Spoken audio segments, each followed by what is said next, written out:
Okay.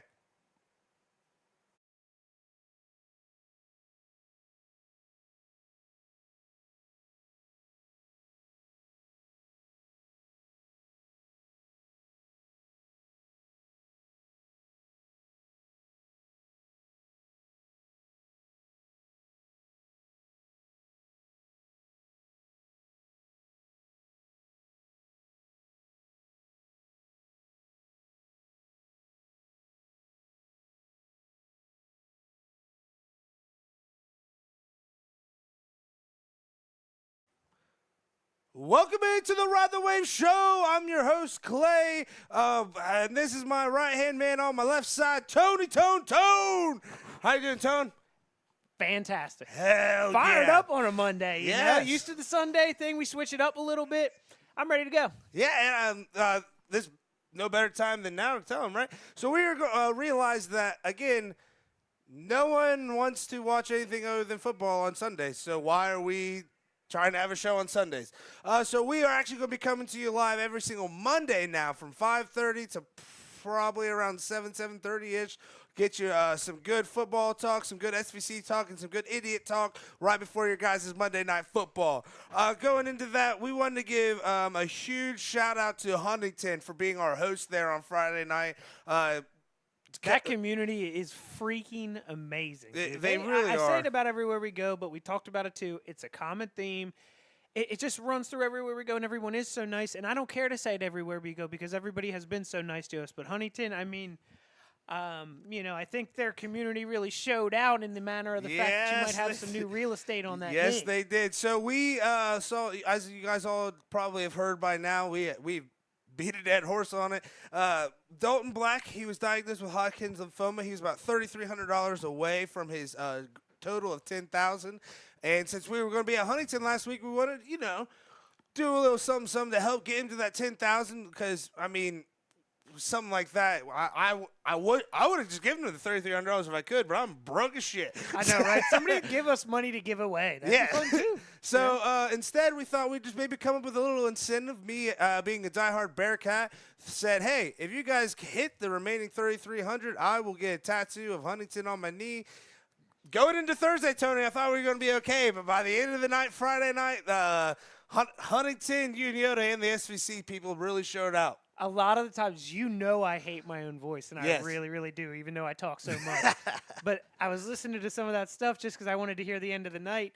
And one of my favorite things is when they started bringing the buckets from the concession. So the announcer tells them to bring, their donations and things. They were getting close. Hey, go to the concessions and donate.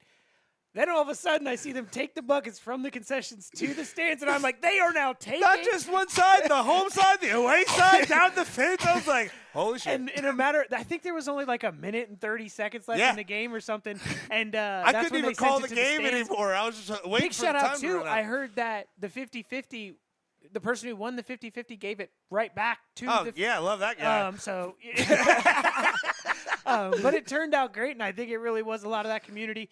Quick shout out to Beast and Bottle too, just because best pulled pork sandwich I've ever had in my life. Great. If you guys were listening to that game, I'm terribly sorry.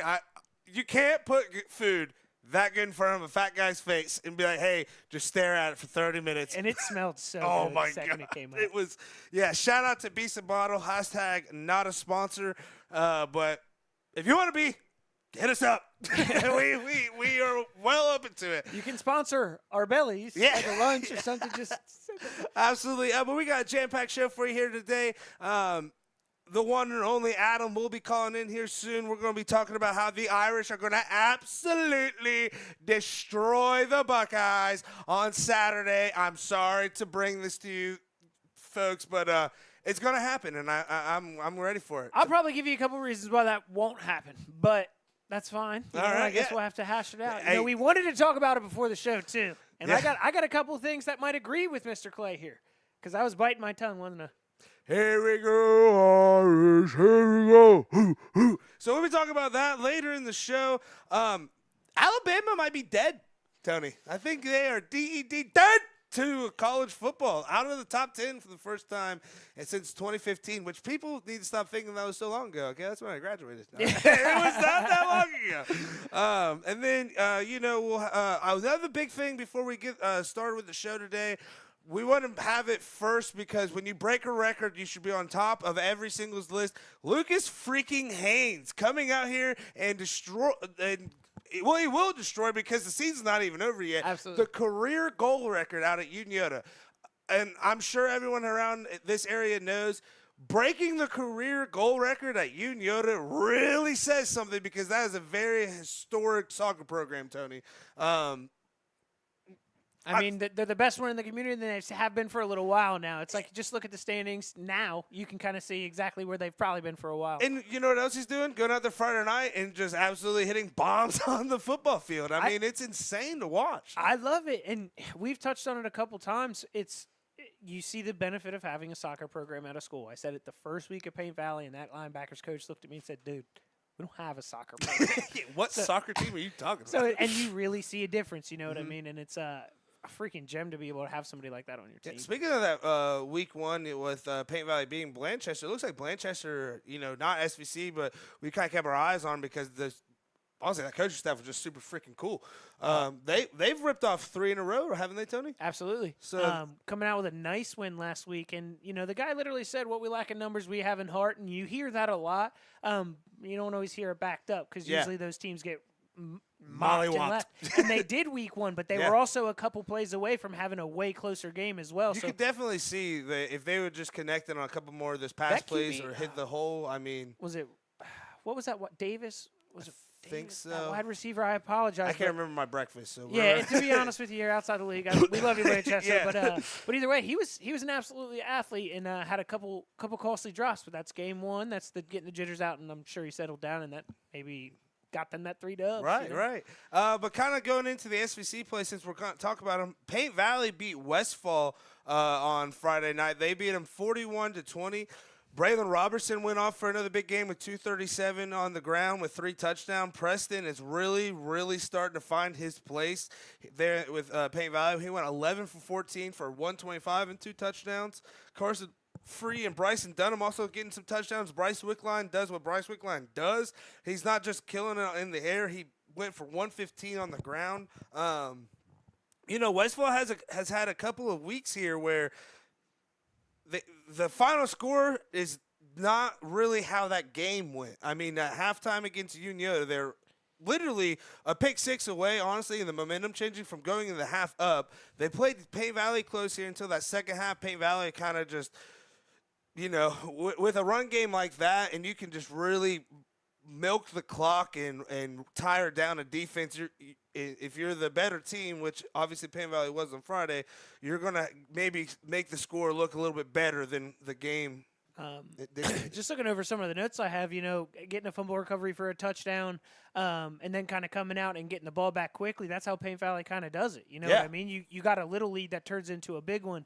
And even though the Westfall defense, I'll give them props again, just like the score doesn't really show, they've been playing way better this year. Yes. And to come out and get a couple stops, it's just, They've been getting a lot more turnovers than they did last year is what I've been noticing, Tony. I feel like last year they played some good defense and they're getting some stops on first and second down, but giving up big plays on third down or giving up a big pass play where I feel like this year those big plays are turning into they cause a fumble and they recover the fumble. They get a pick instead of batting it down and stuff like that. I think Westfall actually got a turnover on downs, and that was followed up by a pick. You know what I mean? Yeah. Obviously, we love you, Bryce, but it's those things happen, and you know that those are kind of those differences. But it's nice to see him still play a more well-rounded total game, comparative to last year, which is nice. Yeah, and one thing I've also, I put this number 1, Tony, because I've been harping on it since Friday night when I heard this was a thing. It really pisses me off.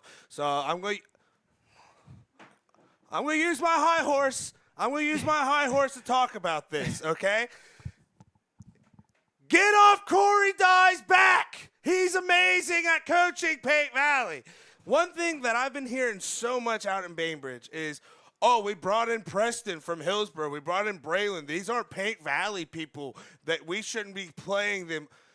They are Paint Valley people. You guys don't understand. They've come into this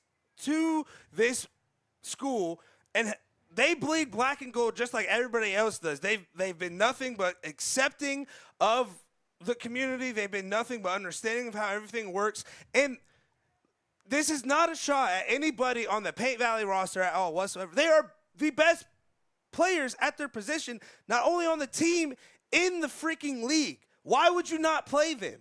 I don't understand. And as a coach, why would you not want those players? If a good player comes to you and says, I would like to come to your school and play, why would you say no to that? And it just blows my mind, because it's also not only Preston's numbers getting called, only Braylon's numbers getting called, Carson Free still getting called, Bryson Dunham doing big things for him, Colton Yoakum. I mean, the list goes on and on. I don't understand why. Again, you're 3-1. I think you're all liking the team success. Exactly. And I'm not, I look at it from a different angle. I'm not biased. I like exactly what you said, and I agree with everything you said.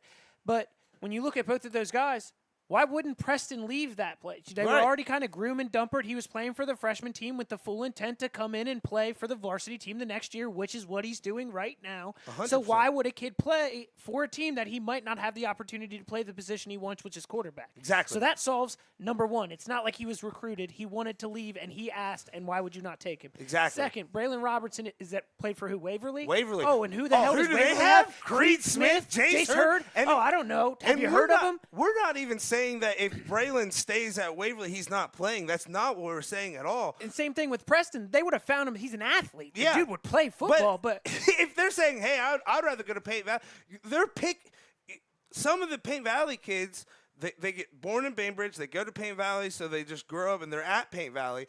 And I'm not saying, again, we haven't talked to Preston, we haven't talked to Braylon, we haven't talked to any of the players on the team. We know nothing how this that is just coaches us anybody looking, how they this feel. is us on the outside looking in, right?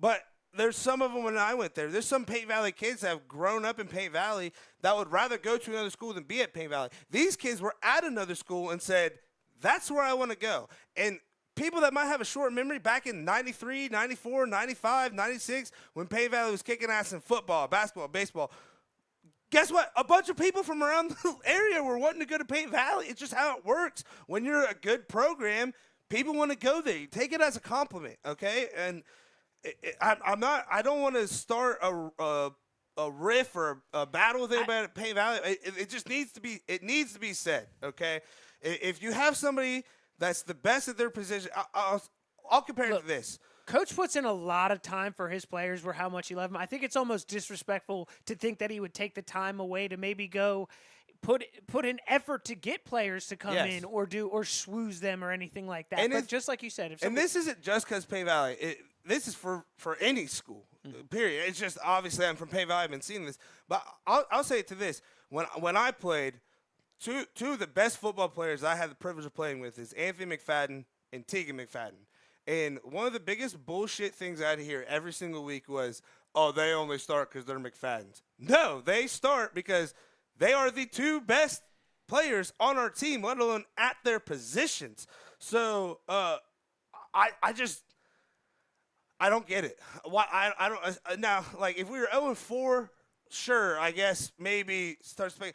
We're 3-1. You know what I mean? I don't understand why some fans just want to look for something bad in a good season. And Braylon, and I don't know about Preston. I know he kind of played baseball last year. I'm not sure what he does in the winter. But Braylon isn't just going there for football. He's on the basketball team. And I'll tell you what, you're really going to love that Braylon's there this year in basketball, because he's going to be a rock for that basketball team, especially with a new coach coming in. Like, our new coach is going to be good. We have some players there. We need veteran leadership. What better veteran leadership than a kid as a freshman that went to the Final freaking Four? So I just had to get that off my chest, Tony. I don't want it to be the Paint Valley show, but I have a platform. I'm going to use it. That's just something I had to get off my chest there, Tony. Yeah, dude, it's all good. And to be honest with you, I really don't want that to damper anything that's happening down there. It's going to be one hell of – look at what Zane Trace is doing right now, coming off and taking out Piketon. You know what I mean? So they're doing just fine in terms of the conference. You've got the Yoda team obviously doing what they're doing. We saw them put up 51. And we'll go over some of this stuff. But you've got so many – with Piketon coming back down to earth, it's anybody's conference. It really is right now. Not now. only anybody's conference, but Bay Valley's still in play for the gold ball. That's what I mean. Everyone's in. You know what I mean? Even I'll tell you right now, it would take some specific losses, but I still don't want to see Adina right now. I don't at all. I don't. The Adina offense is humming right now. And we'll actually kind of we'll go into that game. So Adina, they hosted Southeastern. They actually, Tony, got down, I think, quite a bit here in the first or second quarter, I believe. They come back to win 44-31. Nate Dreitzler, 206 yards, 5 touchdowns. I mean, talk about a kid that says, get on my back, I'll take you there. I mean, we just said it. We've been saying it for weeks. Adina's offense is going to win them games this year just because they're a big play waiting to happen, and it looks like they can even get it done on the ground game. I'm telling you, man, and like with a very young quarterback, there's a lot there for a while. Yeah, it's a SVC, watch out because it's going to be some things coming out of Adina. We can't wait. We'll actually be covering the Adina Southeastern game here in a couple of weeks. So, and there's Southeastern Huntington. So I'm kind of excited to see what's going on out there at Southeastern. Cheadle looks like he's doing pretty good. I'm pretty sure it's Pfeiffer, I want to say is his last name. I hope I'm not saying that wrong. I'm kind of excited to watch him in person. I've been seeing the stats, and I feel like, and this is saying something because the stats aren't bad, but I feel like the stats aren't telling me the whole story here. From what I've been hearing, he's a kid that can really extend the play, and he's a good leader. So I'm kind of excited to see what he does on the football field. Uniota, they traveled to Huntington. They beat Huntington 51-0. Newt Hoops, he went off for 224 and 4 touchdowns off of 11 for 17. Blake Hoops having 111 of those yards for a touchdown. Caden Cutright, really glad to see him get back in action these past 2 weeks after what looked like could have been a really bad injury there against Waverly a couple of weeks ago. So they go in. Now here's the game that we've been waiting to talk about. I'm sure you guys have all been talking about. Zane Trace goes in and beats Piketon 35-24. Now, I hope that us being this shocked is you don't take it as a disrespect out there, Zane Trace. We all here at the show just had some big high hopes here for Piketon. Obviously, they're still in play to win the league, but that's a game I didn't see Piketon dropping, especially being at home, Tony. Let me ask you something, Clay. Yeah? Would you say that you were stunned? By? Go to the stunner. Good God Almighty, what my a guy. kid, man! We talked with Blake Phillips last week, and he kind of talked on he's a good kid, born for the moon, blah blah. And again, what it looks like is Zane Trace did not mix up their game plan. You know what I mean? Like, I can't believe 1 week you come in, you play Adina, you pretty much know going in, like we just talked about, that's going to be a shootout. Then you go into hey. So, thanks for winning the shootout. Now, can you go beat, we'll just say, probably the favorites to win the league at their place? I mean, that's a big win for Zane Trace. There's a lot of people around the league saying, hey, Zane Trace, maybe not as good as last year. Maybe not going to win the league. But Zane Trace said, excuse me, ran MF and champs over here, okay? And that has to say something about coaching. They never change their game plan. I don't think the team skips too much of a beat with Carter coming back or anything, whatever happens with it. And honestly, coming out, Piketon scores first. They put the points on the board. You think it's going to go probably how you would expect it to. And but Zane Trace, I can't believe how consistent they were with it. So they just kind of come back and answer with a rushing TD. All of a sudden, Piketon fumbles, costly turnovers all game, some costly interceptions. Nothing to take away. They got a good quarterback out there. It's just those costly turnovers is exactly how Zane Trace is going to do it. And teams that have been there and done that and won championships. That's what I think Zane Trace has the advantage this year, man. I mean, they lost 17 seniors last year, but they didn't lose the juniors, obviously. The juniors have been through it, and it's not like they're through their freshman or their sophomore year and they're a couple years removed. No, last year we went through the same stuff. We understand, what it takes to not only win a championship, win a gold ball. And, gold balls aren't handed out every single year, man. It means something not only to that team, but the program's history as a whole to say, we have a gold ball, you know what I mean? We still talk about I didn't get the privilege of winning a gold ball. I won a couple of titles, But that 2003 Paint Valley team is still fresh in everybody's mind because they won a gold ball. They go deep in the playoffs. Like, that gold ball really does a whole lot for a school. I want to say shout out to coaching on Zane Trace's end because, again, I don't know if it's his first year as a head coach, but first year as a head coach at Zane Trace and coming off of a successful season from Big the coach shoes. last year. Yeah, it's not like you're coming in saying like, hey, I need you to turn this program around. It's, hey, I need you to keep the thing going. Yeah. Like, it's a big shout out to him.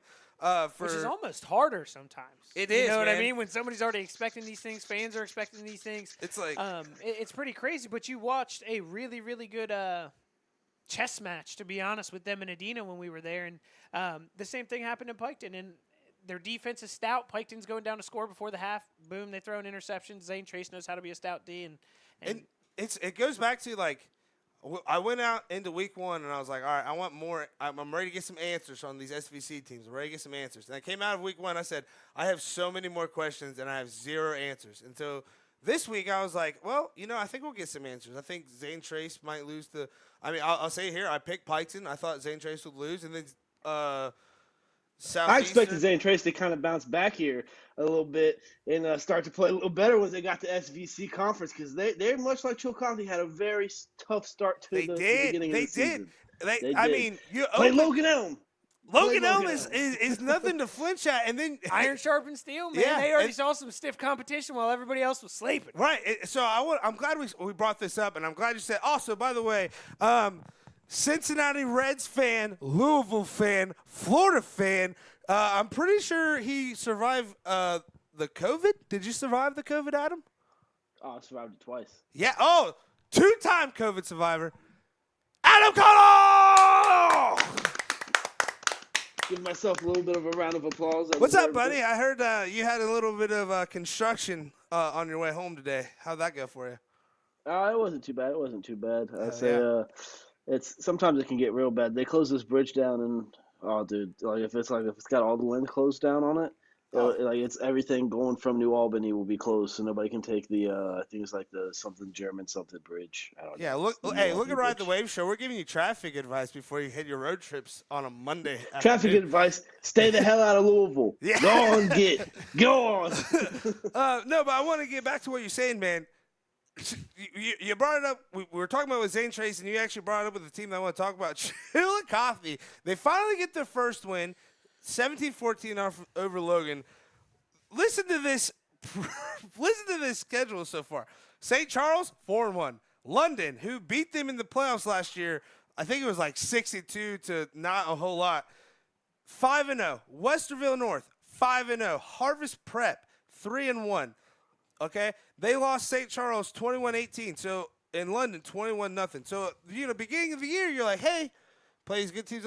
Shout that defense. Yeah, Westerville North, they lose 42-0. Harvest Prep 40-7.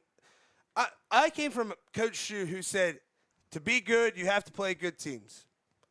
1,000% believe in that.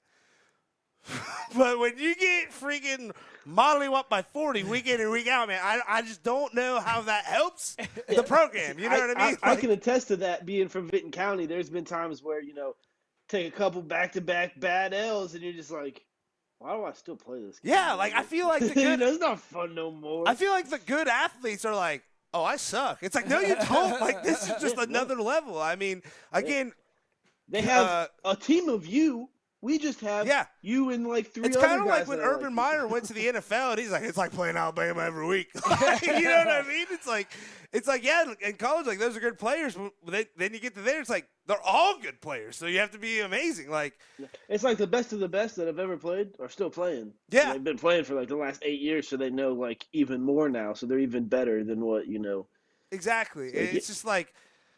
It's like one more example. It's like when you play the 07 Patriots. It's like, oh, we suck. It's like, no, they're the 07 Patriots. Like they have Tom Brady and Randy Moss. Like it's just, I don't know. But again, Chillicothe comes on a win. I expect them to kind of go on a run here. I think they'll beat Hillsborough. That McLean game, that's going to be a game we'll keep your eye on. Did they make the quarterback switch?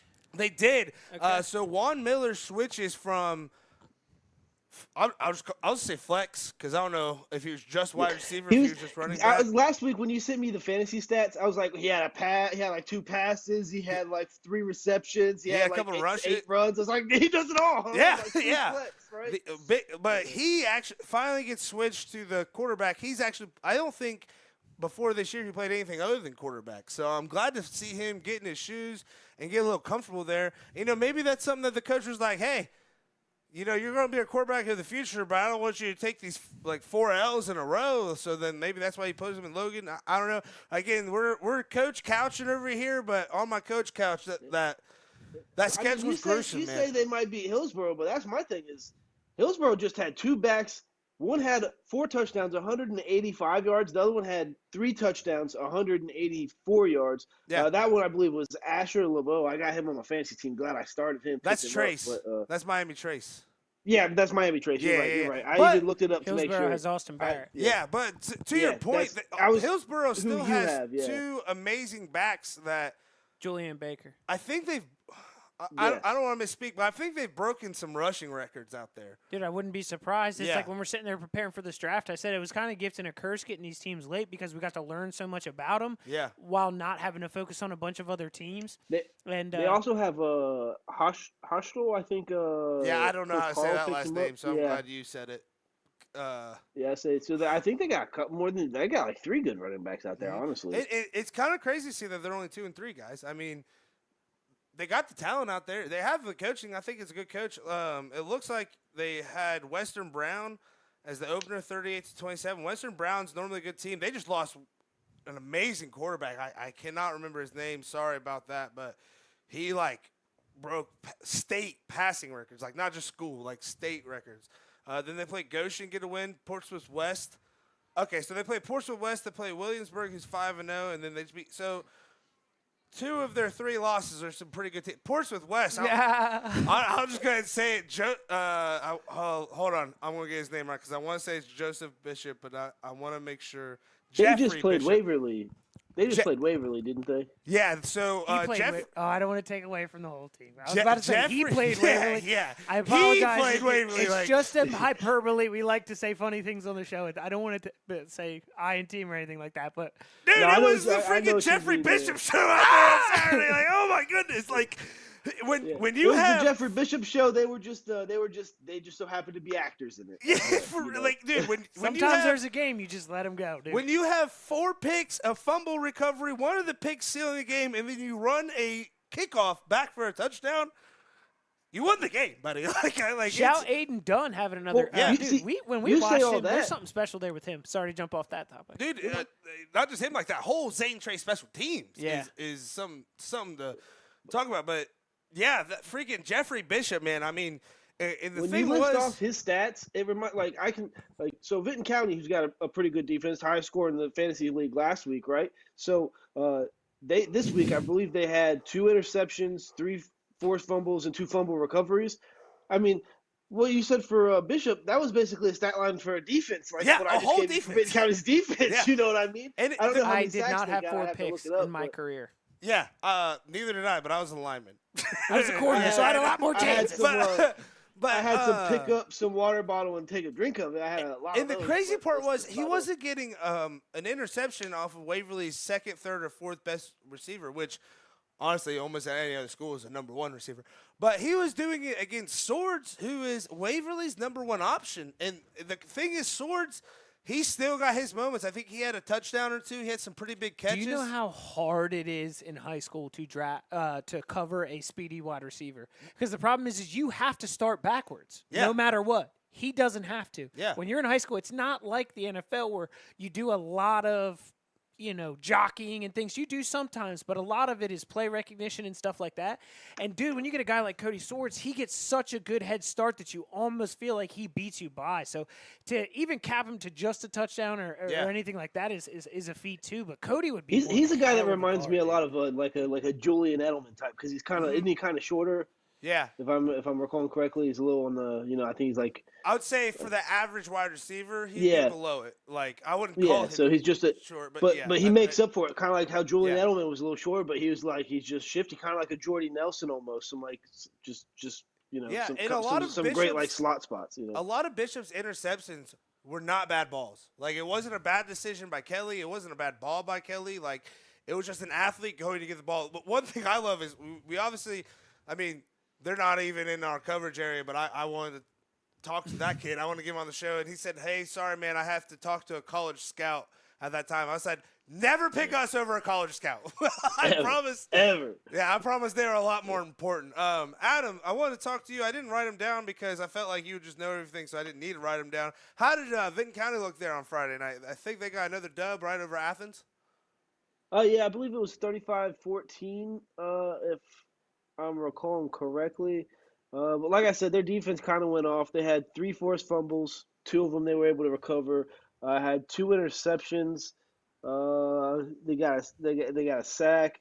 But again, you're gonna have good game from Parker Shawborn, I believe it was. He had 3 rushing touchdowns. He only had like 27 yards, I believe. But still, Garrett Brown, Lane Hayborn taking the load on the rushing side. Double-headed dragon back there. 3 yards in a cloud of dust. I think together they combined for about 140, 150 yards. Looking at their schedule, man, with Alexander, Northwest River Valley, I mean, not to jinx it, but it looks like those 3 should be easy wins. It looks like about the only Wellston that looks like they should win that one. It looks like the only team that they really need to – I don't want to say really need to focus on because obviously it's going to be Nelsonville York's going to be probably the York toughest competition coming up in the season. I believe that's their like 8th game.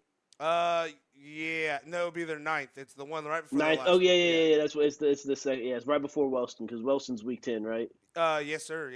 Yeah.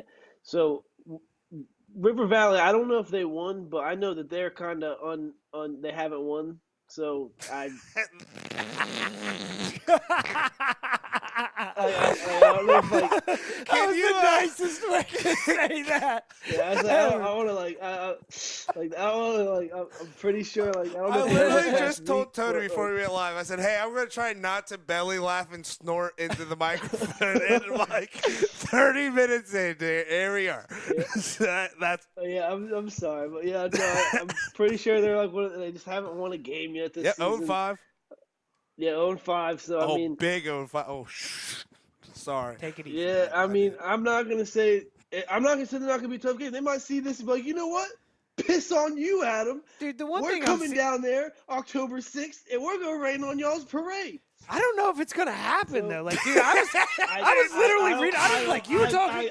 We've talked about this with big favorites and stuff, and I'm a freaking homer, and I believe in anybody that might have a chance. But what doesn't makes me think is the coaching. Maroon carpets, white walls. Maroon carpets, white walls, baby. Dude, they literally Athens scores. They say F you. They get a long run, go into halftime. Do you know what TJ does? What is it? Onside kick. Right out of halftime, they get it. Come down and say, dude, I love it. Did you play for the New Orleans Saints? It's like, dude, I just love it. It's kind of just like, so you scored 13. You think that's funny? You think? Yeah. God, I was. Wait, you almost think you have a shot? I almost cursed right there. I guarantee he probably lost that coin toss. He was like, you know what? Yeah, you guys go ahead. I'll take it. Start the game off. I'm getting to halftime too. That's exactly what I would do. Yeah, but we're excited. We'll actually be down there for that homecoming game against River Valley, so we probably should stay away from the River Valley fans after this show. But I'm a homer, Jordan, if you're watching this, Jordan, I'm sorry. But That's, the Andy Long's cousin from River Valley. it looks like Vinton County's gonna do some things that they haven't done in a long time down there. But to get already back doing onto stuff the they haven't done in a SVC, long time. 4-1, starting off 4-1 for the first time in 19 years. Sorry, just got to squeeze that in there. You go. But yeah, getting back to the SVC here, volleyball is really starting to ramp up here. Tony, I know you had some stuff that you wanted to talk about here for the volleyball girls. I like sometimes when I take notes on football games, I just have to read this one. Okay. I don't even know. It's like the end of the Vinton County game. The defense says, hey, let me give you some breathing room. Here's a pick 6. Another INT by Brandon Madison to cap off the game. I heard a quote from the DB room, something along the lines of, don't call us for your Christmas bonuses, Athens. No refunds, you bums. All that being said, we see wonderfully played out game by Vinton County using all facets of the game, rushing, passing, fumble recovery, INT, defensive TD. This is a terrible show. It's nice to hear that It's nice to hear that Vinton County beats Athens. Do you know what I again, read it's to been myself? so long. What am I even doing? I hope we didn't just piss Sorry. off Joe Burrow. It is what, come see me, bro. Literally Yeah. punch me. I don't know. See me, that'd be cool. Yeah, come on the show and tell us how much you hate us. Please, Joe. I'm like a double terrible for Joe Burrow because I don't like the Bengals or Ohio State. So he's like, I hate this guy. Yeah. Oh, and Hey, by man, the way, I'm a Florida Gators fan, and he chose LSU over us. There was a rumor that he was picking the Gators, and he went to LSU, and I wanted so bad to hate him, but I was like, can't. give me some purple and gold. Joe said there's not enough Go room for on. 2 statues on this game. Tebow is Husky, Yeah. so he's taking up Yeah, enough. he's like, Well, yeah, I think yeah. Joe, what he did was drop 50 points on me in practice every night for the AU. So I think we're even, Joe. But yeah, going Florida into gave him his first loss as a starter in college, so I'll say that. Hey, you did. Was that? I didn't have nothing to do with it. yeah, Adam personally is the reason that Joe Burrow. I called him up. I said, hey, here's the secret to him. But yeah, going into volleyball, Zane Trace beats Western Brown 2-0 on Saturday. Unioto falls to Fairfield Union. That's kind of a shocker to me there, Tony, to be completely honest with you. They run into a good team, and to be honest with you, like I don't even think they've lost a set since they lost to Southeastern 5 matches ago. That's like ridiculous. But to come into that game, I think again, us not being volleyball experts, I think they are a pretty good team down there. I did, you do a little bit of clicking here and there to see, but I think they're a pretty good team. So it's not like a big thing. Plus non-conference, so makes it a little bit easier to swallow.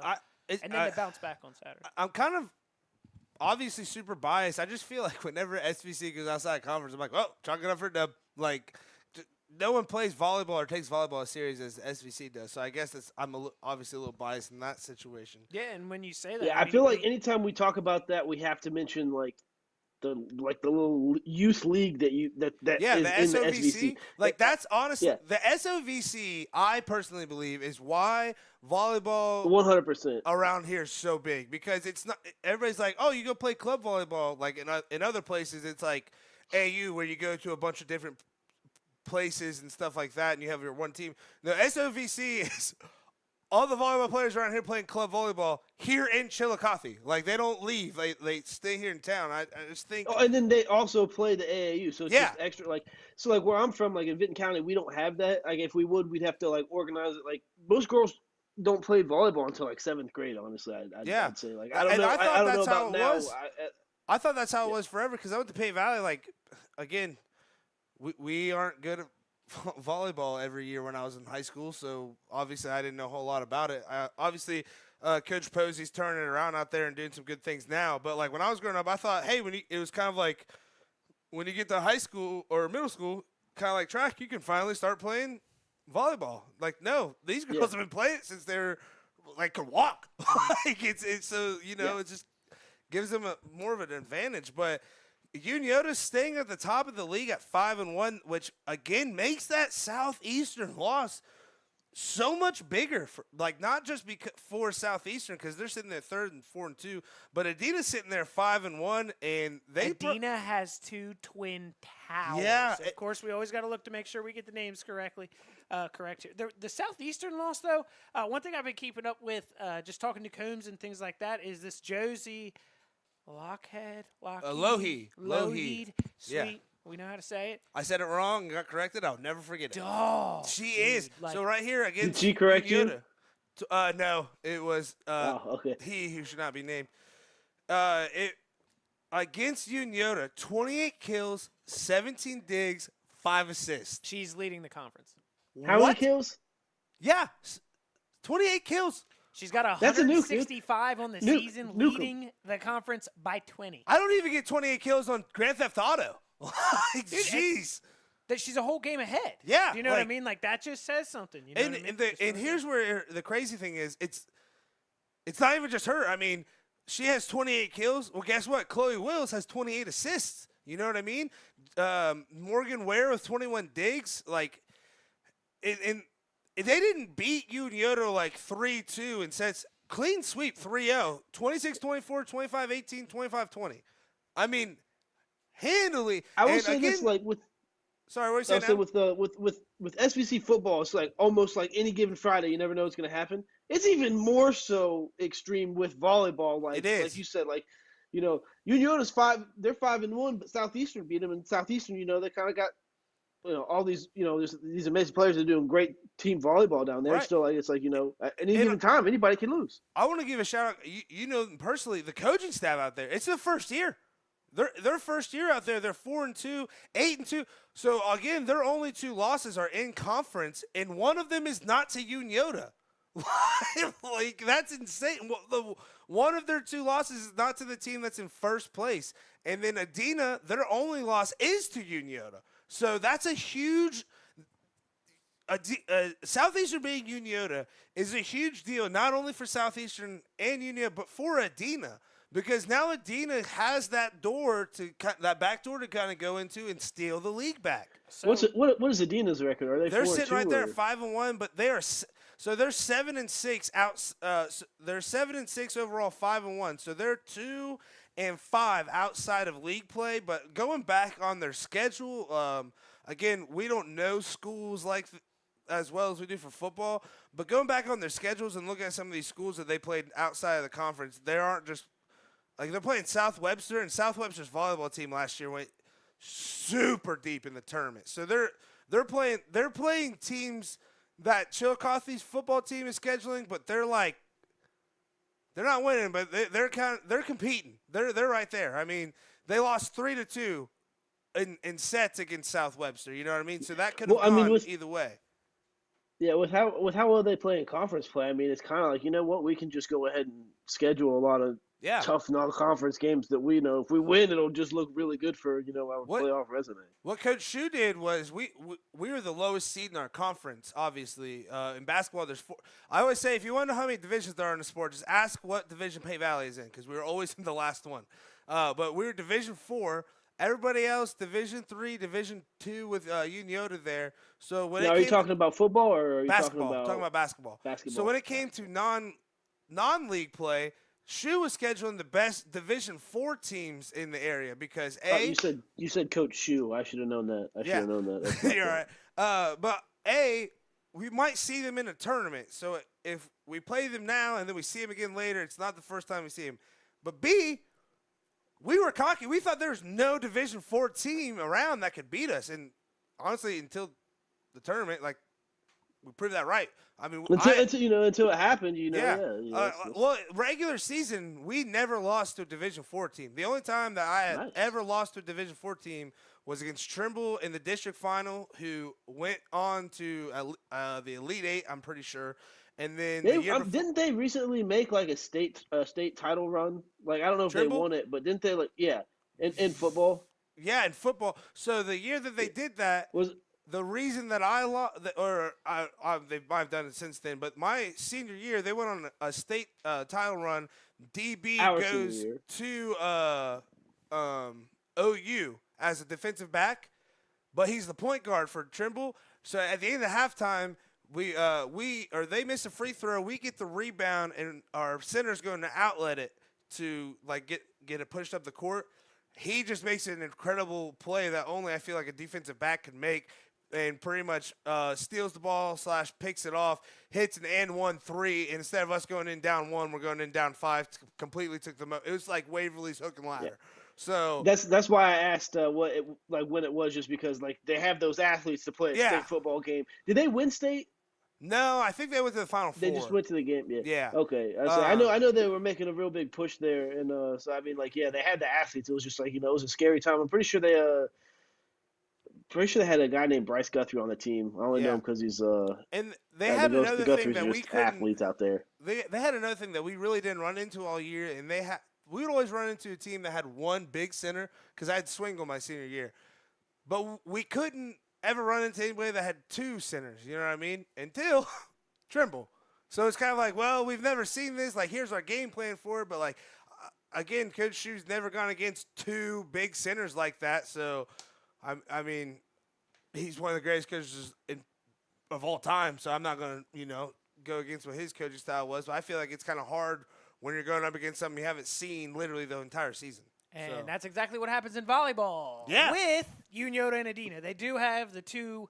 I mean, I don't know actual statistical size, but I know the top 4 leaders in blocks belong to both of those schools. So both two net ninjas for both teams are the ones that are doing it. They're doing it well. Adina's got, I think, got 1st and 4th, and then Unioda's got 2nd and 3rd in terms of total blocks on the season. So it's like I like that. You say net ninjas?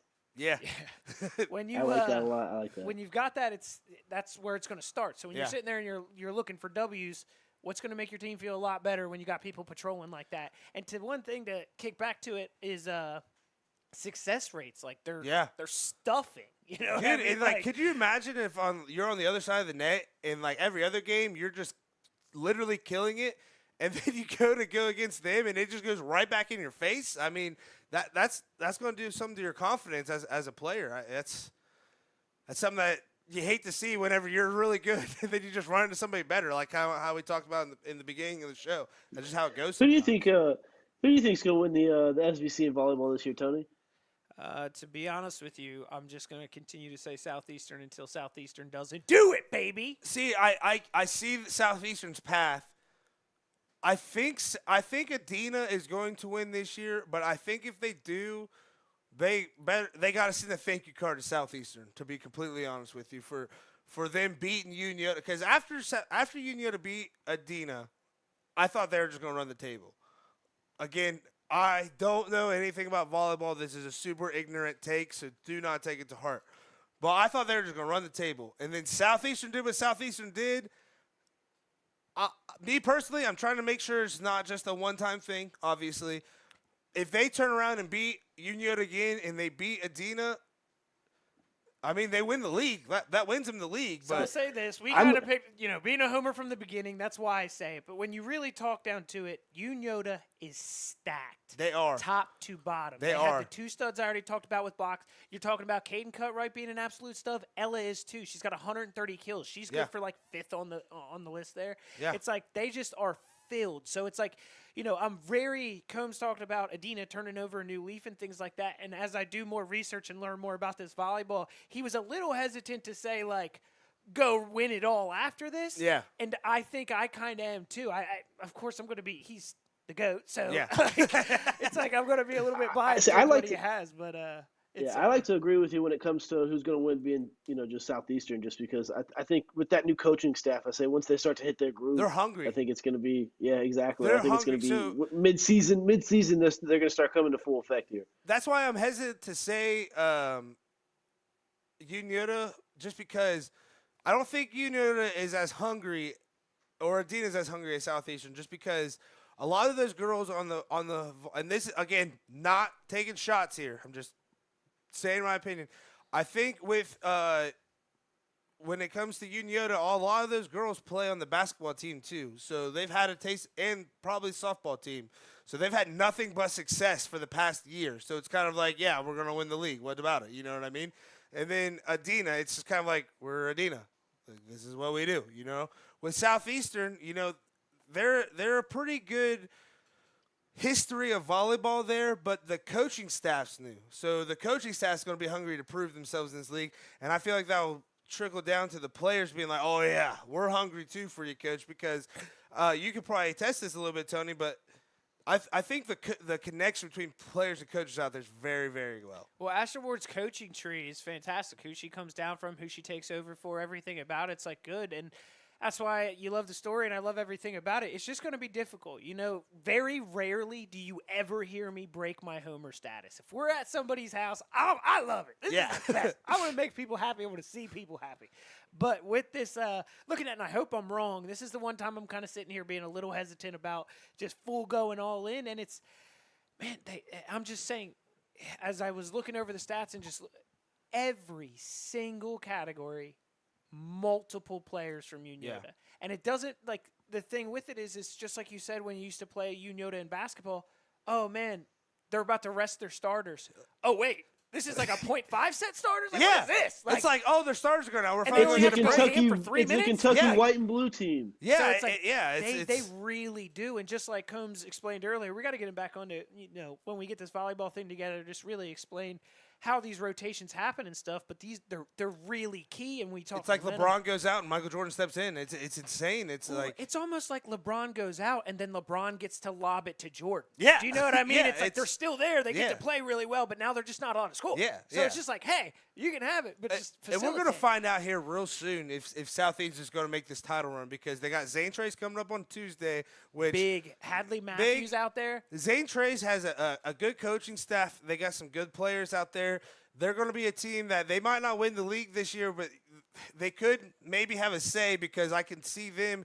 They could be like the Westfall of football. They might not win the league, but they're going to beat somebody that people think is going to. Is the number 260 a lot to you? Yeah. That's how many. I think Westfall's a team in football right? that Jeez, can ruin Louise. 260. That's in insane. anything is just ridiculous. Well, then, so then we go from Zane Trace Tuesday, right? Get the day off. Then you travel to Adena. That's Southeastern to Adena. It's not just a walk down the park. I mean, it's a drive. And again, you win. But if Southeastern wins that game, holy shit! Oh, look. Holy shit. I didn't even get to see this roster. Yeah. So you got the Zane Trace Adena, two massively tough. If you can somehow sneak with those two dubs, seeing Washington Courthouse, Huntington, Piketon, Wellston. Huntington too. But Huntington too, man. That's the thing, man. Like, momentum. yeah. I love volleyball. I love momentum. If and the you thing is, if you beat Zane Trace and Adena in 1 week, right? How do you not? You know, the I'm only, running, bud. Yeah, the And my only whole thing is like, as long as you Josie's- don't get too much on your high horse, like I did at the beginning of the show, because they don't see I don't think Unio they will. Ashton Ward You is don't- a silent assassin. They don't see Unio again until 10-3, but Unio is gonna be freaking hungry, dude. Yeah, but you've had some time to kind of, work through it. Yeah. I'm not saying you pick up a random L throughout that time, but who knows what happens elsewhere. And another thing I'm sure is Adena's got to play Unioda again, and things like this could happen. they have two. Oh no, so Adena Well, they Unioda gotta play this. Zane Trace again. at Yeah, the end of the Adena season. Unioda this next time around, both away. Westfall and Westfall. Wow, man, I don't know. Westfall's got some great players They too. do. They're ones that you really have to watch. out Aubrey for. Clark out there is somebody to keep your eye on, man. She's a force to be. So yeah, I mean, with We like Southeastern, Well, it Frisbee, sounded dude, like and I'm it's- telling you, like it's- that Westfall, it's like kinda- entire school. I love it, dude. Yeah. Like, just the kids there are awesome. It sounded like Westfall is kind of like in volleyball what they are in football. It's like maybe they're not going to win the SVC, but they definitely could ruin some seasons. yeah, Just because they are an explosive team. Like Well, it's they like got a when lot you of come good off and you players out play there. Unioda, you want a couple breathers or something, and you're like, oh, we play Westfall. The record's not very good, but you go in and you're like, damn, that was really annoying. Yeah. I didn't save enter, it's like, enter. geez, guys, I thought this was supposed to be the East game. The hard game was Thursday. What the hell? Like, And it's dude, we've all played for those schools too. It's like Vinton County, Paint Valley, Valley Forge Military Academy. We're losers. Yeah. bud. Like we've been on those teams, but I'll tell you one thing: we had some freaking heart, and I would much rather be known as a loser with heart than a loser with nothing. And I'm glad that their games are on Tuesday, Thursday. I'm glad that the basketball for SVC something boys for the fishes. has gone for it. Don't belly Come on, up. Nemo, jeez Louise. What are you doing? Drinking, chugging this magic cane? Did they do this to you guys too? Like when you were outside a gym and you were at the water fountain, and they were like, and you'd be drinking too long, they'd be like, save some for the fishes. No, They didn't say- 100%. 100%. I had a kid. hated that. I had a kid in my class. It was never the same kid. It was just one kid in each class growing up, and he was like, "Have you ever seen Parks and Rec?" Where the people go to the water fountain, like, Yeah, he put his I mouth know in this kid, and I would always have a teacher be like, "What you trying to do? Eat the water?" It was so ruthless. Like, this kid's in third grade, Dude, man. I'm telling you, we need a little bit more of that back now. We do. Hey, 100%. you walk in the Paint Valley halls, man. You never know Honestly, what pop you're about to get. we need a little bit more of that lead pipeline. Hey, if there's any parents on there, listening a little right bit now, more I got some lead parenting paint. advice. I just literally look at my son. He's like 2.5. When he's doing something ridiculous, and be like, "What are you doing, dude? Yeah, why are you Like, doing why are you doing that?" And he's like, blah, blah, blah. I'm like, why? It works. Like, you got a good intelligence. Question your kids. He literally sits there and he's just like, man, you're kind of right. He's like, wait, See, Dad, I like that, but I had to I talk also and I like had to squeeze it, man. I don't know what it was. I just had to squeeze it. It's like, Dude, Dad, actually, I no, like that, but I don't know also- why I'm eating dirt. parenting I lessons, also like what international my dad cooking did. recipes. We got everything here. We by the do. way. What were we saying now? If you were messing up or something like that, he'd just come over, push it down, or throw something at you. Yeah. I always like that Like, one. come That was on. always my favorite. It's like, hey, what are you doing? Quit it. But yeah, that's what I'm saying. Like, what are you doing? Trying to eat the water? Yeah, dude. I'm one of the best one-liners I've ever heard in my life. Well, it gets into like these old, like the thing about one-liners I don't think people realize is you got to use them. Yeah. And it's because you got to navigate a really weird type of society we live in. Yeah. And it's a lot easier if you use mottos and one-liners. Like, look at what Deion Sanders is doing out there and the stuff that he's saying. For real. Like every week he is literally getting me to change my life. I am walking into work a more motivated man. You also told me that Trevor tried to change your life because he beat you in a race. I started eating my gummy vitamins. When he Was that after the Union? yeah, when Union at the Union I'm game not when gonna lie, I Trevor saw beat that. him Trevor in was that. looking at him the whole time. Yeah, He was Trevor running. beat him in that Trevor 40-yard wasn't- run. He looked at me. He goes, "Yeah, I'm home." I was like, "Dude, I gotta change my life." He's like, "I just lost to Trevor in a race." Well, my thing is it's not Trevor. It was the fact that I realized my son, when he gets to like 12, 13, 14, is going to kick my butt. Yeah. Sorry, I'm trying to get. You can say ass. Oh, yeah, he's going to kick my ass in sport. I was like, that is not happening. I've like, said you will shit be a lot, 16, so, 17, yeah. 18 years old before you're punking me, dude. Oh, so now I'm looking at it, and Trevor's beating me in a 40. God knows I'm whooping his crack in basketball. It's like the kid's got no jumper. He might be more athletic. but Laser. There's no beat. And we're throwing a foot. Either way, we won't get into athleticism. We saw the quacker he threw to that poor kid out. If anybody challenges me to a 40, I'm subbing my man Andy in. He's going right for me. I think 'cause Andy he is the just new lightning in a Usain bottle, Bolt. dude. Like, geez Andy ran a Louise. 100-yard dash with a tarp. I'm subbing him in in 4 for me. seconds. And what it took an offensive lineman to run a 40. Easy. 6'5"? Yeah. 6'4"? Yeah. Unreal. It was. That's sub down to like a 14. We need to I have thought a he football told me. team so that Andy could be our running back. Like, that was insane. That was. I like when we get off topic because I swear to God I have no idea what we were just talking about. Sports. Yeah, I was trying to find where we were at earlier in like the show plan. I was like, This podcast no, is wait, terrible. what we haven't Why do talked people about? watch? But please keep watching because we need you here. Honestly, though, all of the girls in It's 'cause they're volleyball are making killing fun it. of And us, to be and I honest love with it. you, to take a bunch of doofuses like us and actually kind of get us in there and be excited about it Yeah. is really, really nice. We're looking to cover some games for volleyball. Obviously, we've been getting it a lot. Hey, we cover this sport, this sport, this sport. We are eventually going to cover every single sport. We swear. Keep hounding us. Keep Yes. hounding us. The more you yell at us, the more Comment we're going to on be our there. And we Uh, love like the fact that yeah. you guys even care enough to Yeah. talk to us. The That's fact very that you nice guys of know who we are, insane. Like, I can't believe it. But But we are in the works of some of that stuff. We really are trying to fit it into Well, schedules. and it things, might but- not be every game this year, obviously, but as we guys, I can't say. My hair is going crazy over here. I Take just the kind of mic it was off like it was right like in a the middle wild of it. card. I kind of liked it. But yeah, we're trying to get out there. We're hoping to cover What is a Walter Cronkite? Walter Cronkite. I That's a think I person. said Walter Cron. Is that a thing? I don't know. I don't know. But anyways, we are going to try and cover at least one volleyball game. We have one actually kind of in the works. Don't want to announce anything too yet. Keep you on your toes. We're definitely going to try and get a soccer game. We're investing in a gator to cover cross country because none of us are running. But and all jokes aside, we really are going to eventually try and cover every single sport. Just want to we don't want to do it badly. You know what I mean? We're I not feel like the gonna only come up sport and that we just- probably wouldn't be able to cover live is going to be golf because I feel like we're a little too loud for that sport. I don't even think golf in the pros is technically live. No, is they it? do. They have like they have that one thing that's like to the separate. The two golf. You never watched The Happy Booger Gilmore, Mobile? dude? So is it golf? Did you just say the Booger booger Mobile movie? sucks so bad, dude. You ain't never watched the Golf Channel, dude, man? Come on. Yeah, I watch it every single night, dude. Come on, bleed golf over here, as I called it, the golf when we Nah, but we're gonna try to get into soccer for. Hey, you, for hey, at you least can a bet game. on it. So if you can bet on it, you bet Oh. you I'm gonna watch it. I was gonna say, speaking of betting, I got freaking hosed this weekend, guys. I had 2 7-leg parlays with No, the we got buckles Big Chubb messed getting a up. touchdown They over ruined me 89 last yards. week. Yeah, Deshaun dude, I- Watson 20 yards rushing, Dude, and the Saints I covered had the money line. 7 bets hit, and the Bungles just had to beat the freaking sorry ass Ravens. Couldn't even do that. What the hell? On mine, all they had to do was beat the sorry-ass Browns. And Hey, whoa. But, yeah, either way. You mean the soon-to-be 2-0 Browns when we beat the Squealers? If they do win, they win me money because I bet on them singly. Oh, I bet on them singly every time. So that way, if they lose, they really, really crush my dreams. But if they win, I'm extra happy about it. I don't need them to win. I just need Nick Chubb to have a touchdown. When I say I bet $90 on something, and I Deshaun really Watson mean have 20-plus yards. That's like 10,000 million. I just say dollars to my wife. I just use dollars in like. Yeah, so that's just a reference for like $1 bajillion that I use because I bet a lot of money. To all the high school kids or anybody that's not married right now, if you spend 20, you say you spent 10. All right, that's how. Don't give out the cheat code. You just blew it, dude. My wife doesn't watch the show. I hope. Anyways, back to. What if we found out both of our wives watch this show? What if they watched it together? Derek, can you delete that?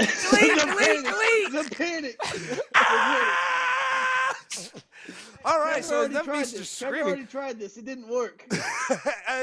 By the way, I always only spend the exact amount of money I say. So back to sports. Volleyball, I did want to give a couple more shout-outs. Like we said, Hadley Matthews leading the league in digs. Josie, I would have been remiss if we talked about blocking success and different things like that. She's matching up leading the league with a 41% success rate, which isn't the highest. It is one of the highest, though. So you just always like to see the people that are leading at the top be If you told me that you're hitting 41% of your threes, I'd probably crap myself. Yeah, well, and you sit there and I don't want to, it's like when you see somebody throw for 55 attempts and they've got, 250 yards. It's like, you threw 55 times. You're like, oh, he threw for 250. That's okay. You threw 55 times. You should have more than that. He was 20 for 55. But obviously doing it both and doing it successfully, and I think that's huge. But it's pretty much, we got Madeline Wetzel. She's serving up the most amount of assists. She's got 232. She's a senior. I think I'm going to start. Also, Yoda, by the way.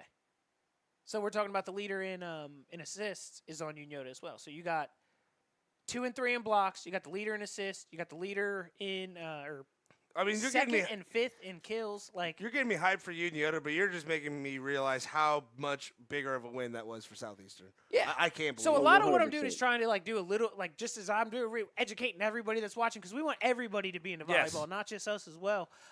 Because you should be because it's a great sport. I mean.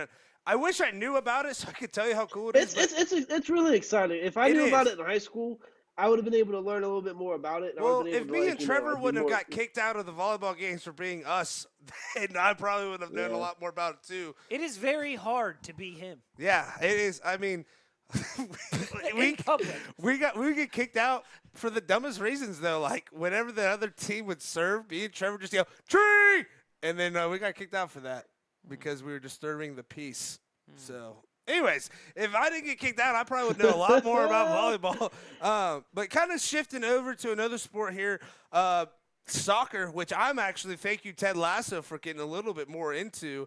Again, Lucas freaking Haynes. Remember the name, okay? Because that kid he's going somewhere after school, after high school and doing some big things. Because I don't want to brag, but when he does big things, I caught one of his field goals. Oh my God, he did! He did. Did you get signed?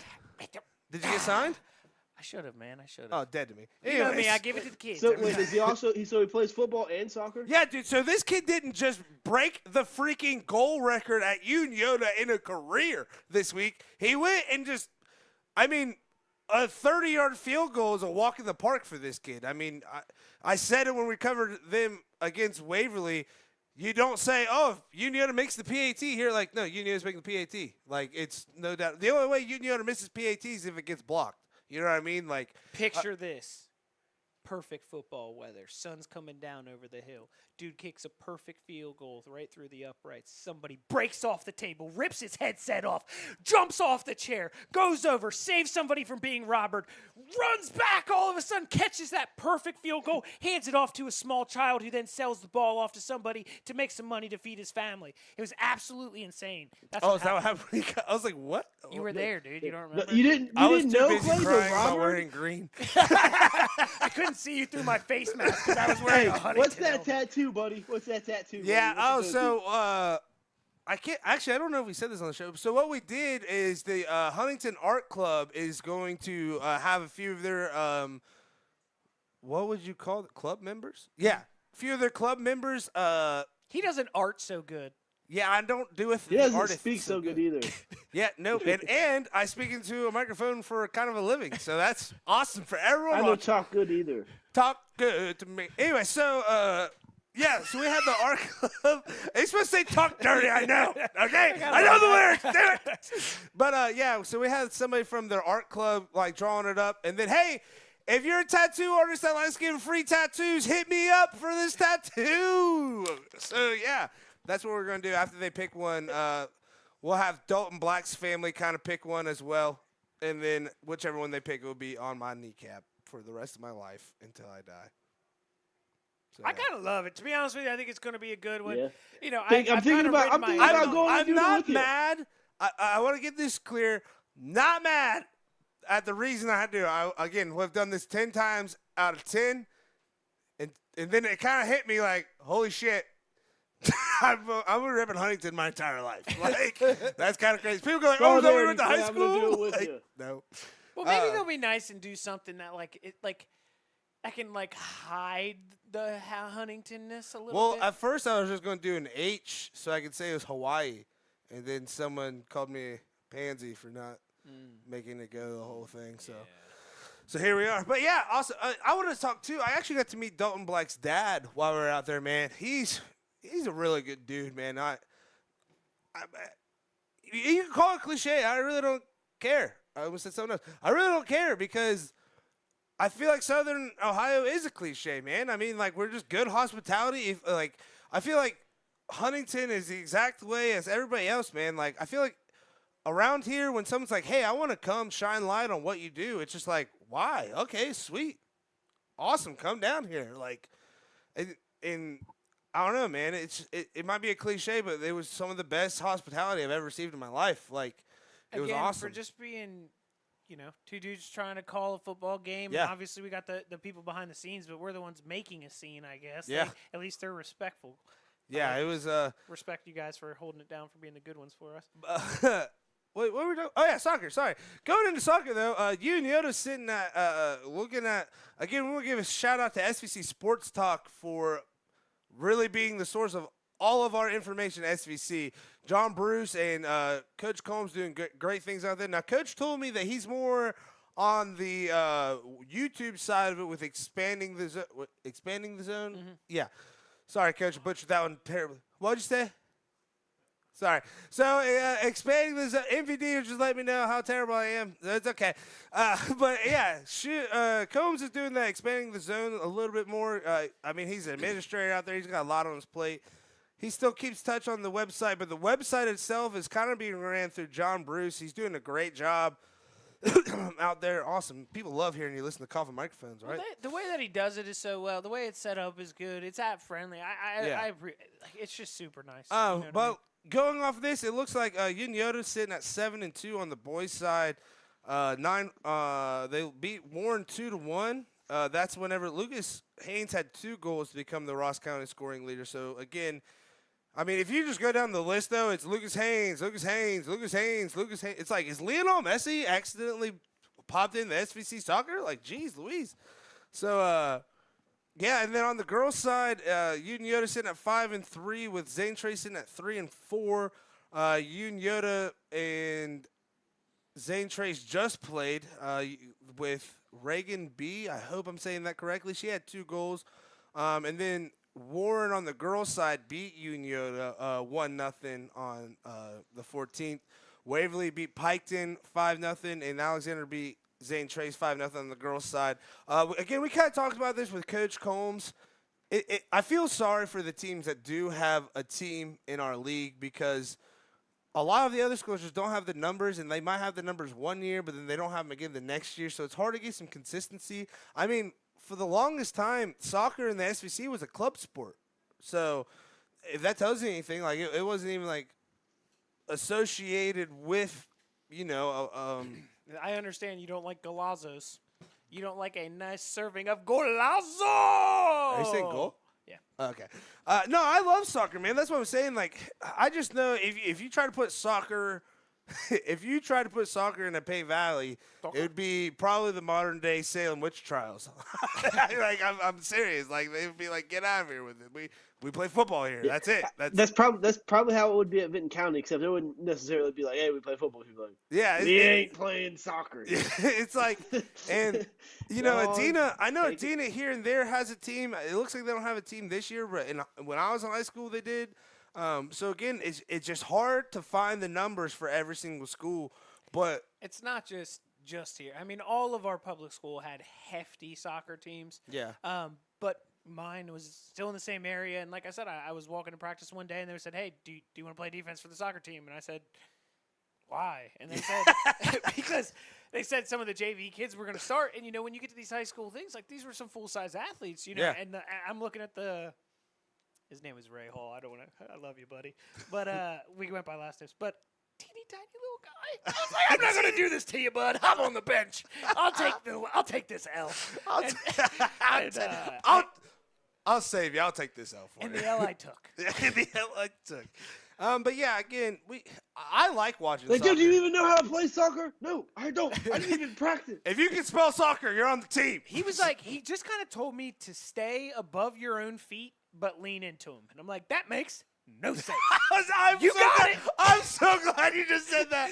I was like, how do you not stay above your feet? But I don't the thing understand. is, the more I started to realize it is like you only lean when they're leaning into you. Like, you know what I mean? So it kind of keeps you up and down, so you're not pushing too much, you're not jockeying too much. So it's like he wants you to stay above your feet, lean into him so he leans back, but don't over lean and push and stuff. Because all I want to do is be like, come near me again, and I'm literally going to end you, dude.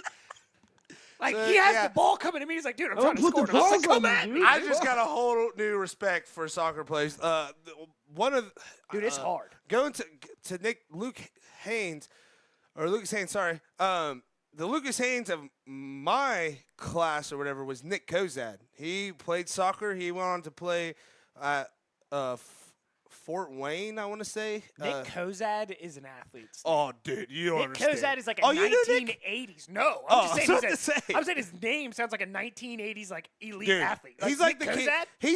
He's like the really smart kid that just decided to get sports. So like he'll walk in like super buffed out and be like, all right, so I'm going to explain this super complicated math problem for you. It's like, you don't look like you should be doing that. Like, you know what I mean? Like, not your typical jock, as you would call it. Talk about your typical jocks, though. Colorado's got a lot of them. Yeah. And they almost lost me some money on Saturday. Let's just say that. But, dude, Coach they lost me some money. Well, should have picked the teams I picked at them. But, anyways, Coach No, Prime, Colorado just didn't cover the spread. Coach Prime is freaking – I don't know, man. A lot of people said, oh, you beat Colorado State, double overtime, blah, blah. It's like, yeah, but it's a rivalry game. Like, it's like a Unio to Zane Trace, you know what I mean? They had I'm pretty sure Colorado had the most transfers, and then Colorado State had the second most transfers. Like, their coach is also doing Deion Sanders level work. He's just not Deion Sanders, so he's not getting the hype behind him. Exactly. Like, he's doing great things out there, too. So, like, that win means something more than what people are leading on. Like, that Colorado State team's a good team. Big F-U to the media, because the whole freaking – 100%. The whole us as media. Oh, shit. Yeah, we're media. Well, F you to us, because I take my hat and sunglasses off when I talk to my mama, or my mama raised me to take my hat and sunglasses off whenever I talk to adults. That was, like, so out of context of that entire interview. Like, literally, that entire interview, if you go back and either read it or listen to it, it's just him saying, like, all these great things about Deion, blah, blah, blah, blah. Glad that he's doing this for Colorado. He even said that he was glad to be a part of history because it was the first time Colorado versus Colorado State where both of the coaches were black. So I thought that was something that nobody else talked about because of these comments that somebody in the media decided to only stick with that. And it just kind of pissed me off, man, because it blew it out of proportion.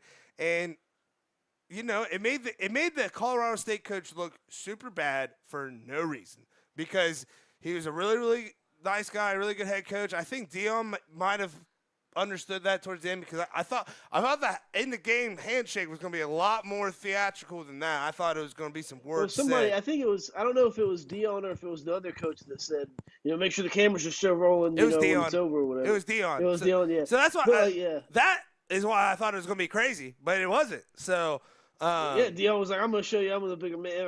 I'm not gonna care." You know, I think what happened. it was blown out of proportion, but yeah. I think what happened was Dion was probably gonna do something like that, but when Colorado State shows up and kicks the ass, what I'm gonna say is, I don't know if the Colorado State coach necessarily lost this battle. Yeah, because my whole thing is, you lost the game, so you lost the battle, but it's a lot closer than it was because that double OT game. What was the spread then? It was 24. Dude, it's huge. It was a 24 spread right before. Yeah. And that's just ridiculous. Yeah. So to come in, not only blow that out, take it to where it was. Like, we don't like moral victories. We like ways to look back 5 years later and be happy. And that would be one thing I'd be fine with. I think if it's one of those, like, you're in Colorado and you're a high-star recruit and Dion's like, yeah, you're good. I'm going to go get this guy in California. Colorado State's now like the Cincinnati. We're like, oh, you don't want me? Well, I'm going to go to Colorado State, so you have to play me 4 times, and I'm going to show you should have picked me, which is good. And you don't get that unless you do something like you just said, Tony, where you play a good Colorado team close. The only thing I didn't like, man, is I'm glad that the winning play was on number 11 Colorado State because that play that he had on Hunter was dirty as shit, and there's no other way to put it. Yeah. I mean, that was – I hate plays. Lacerated his liver, man. That's so messed up. Yeah. Did you see it? Yeah. And I mean, we talked about the Zane Trey stuff. It's like, dude, you just don't – not that they did it, but it's we just don't like that stuff. There's absolutely no reason for it. Holy shit. Is that your son with a deer? Yeah. So you guys want to hear a funny story? So there's this deer, and I went to my sister's house, and this deer, they were like, oh, did you see the deer out there? And I'm like, why do you keep asking me that? I didn't see a deer, dude. I pulled into your driveway, came here. No deer. No deer. Stop asking. Yeah. I'm like, why do they keep doing that? All of a sudden, this deer comes trotting up, and it's got like a messed up arm. And I'm like, dude, what is this? They were like, oh, it came up on Easter and never left. And I was like, stop they acting. Have a pet deer? Dude, and then they would go about conversation like it was. You have a pet deer? I was like, do not act like this is normal. That My family have had a pet that deer. lives on your you property had a pet deer? And eats out of your thing. You had a pet let me grab a picture real quick. So this one was wild, and it just lives on his property. Not a pet, not nothing. Just comes up, eats stuff, leaves. Hey, come here, Bucky. Comes up. They named it Bucky. What the? And that's what I'm saying. My son rolls what up the buck? Look Ours at is it. named Kermit. That's insane. So yeah, either way, it's like we found it when it was little. Property. I know we were supposed to be talking about Colorado, but And it lived in sorry, I looked over at your phone and I was like, is that your son with a deer? Here, one thing we want to say is if you want to come on this show, you better be able to talk about whatever you want. Well, yeah, you better be ready to talk about everything and nothing at the even same future time. guests, if you're out there and you're ever on the show after this, feel comfortable because to be honest with you, we have no idea where this is going. Yeah, zoom in. Actually, screenshot it and text it to me. Is there a... That's a deer. Yep. That's a deer. Almost got me 2 weeks in a row. That's sorry. My grandpa's right there. That's my gramps. So that's who found it. So obviously it likes him. That's like I gotta ask. Did you guys eat it? No. Okay, that makes me feel better. Why did Clay act like that? No, he lived in the. He's like, I gotta ask because everybody's dying to know. Did you eat it? Nobody was dying to know if you freaking ate it. I was. He's like, hey, Rudolph No, the I'd red, say did you eat it? We had a pin in the Santa, back. Did he really not fly the jump sleigh? over the fence Because and you guys had to eventually eat it just him. You're a took little off hungry. and left. Well, I'm glad that you guys didn't eat your pet, so that makes me feel a little bit better about that, Adam. Going on with college football, because, Deers to college football is a good transition here. Is Alabama dead? I think Alabama's dead. I mean, how do you only beat University of Southern Florida 17-3? And I don't know anybody on Alabama's team, so I feel like that makes me realize that they're dead. What are you thinking? I think they could be stale. You know what I mean? And Yeah. this is where I will jump also into what I want to talk about the Buckeyes, because I think it's a little true with both of them. I'm so tired of – watch, Alabama could have a 60-point game just like Ohio State did. They come out and they're like, oh, they're back. They're back. For so many years at Ohio State now, at least 3 to 4. I even go back to when Urban was still there. All year we come through the first 3 weeks, and they're like, well, they're not trying to put up 50. They're just trying to tweak things out a little bit. And then they come in and they face an Oregon, and they lose. They come in and they face a Notre Dame. They barely win. No, they're going to lose this week. And they might I'm win. telling you, this is what's going to happen. I think you guys like have Marcus Freeman. Huh? I like Marcus Freeman. Oh, I love Marcus Freeman. I wish we got rid of Brian Kelly sooner. I'll tell you this much. I don't know if Alabama's dead, but I know Tennessee is. Let's go Gators! I forgot. Florida comes up with a huge upset over Tennessee this week. Is Tennessee dead? Is Tennessee dead? Adam is saying that they are. Obviously, he's a Florida fan, and he likes Florida like he likes Benton County, so take it with a grain of salt. But getting back to what you're saying there, Tony, is like, you got Marvin Harrison Jr., right? Oh, dude, how so just everyone knows Ohio State football. Think of all the wide receivers. Think of all the running backs that they have had. Oh, he's the best. And you just sit there, and it's like, how are you not doing more? Yeah, because my thing is, I feel, honestly, you guys might think this sounds stupid. I think it is.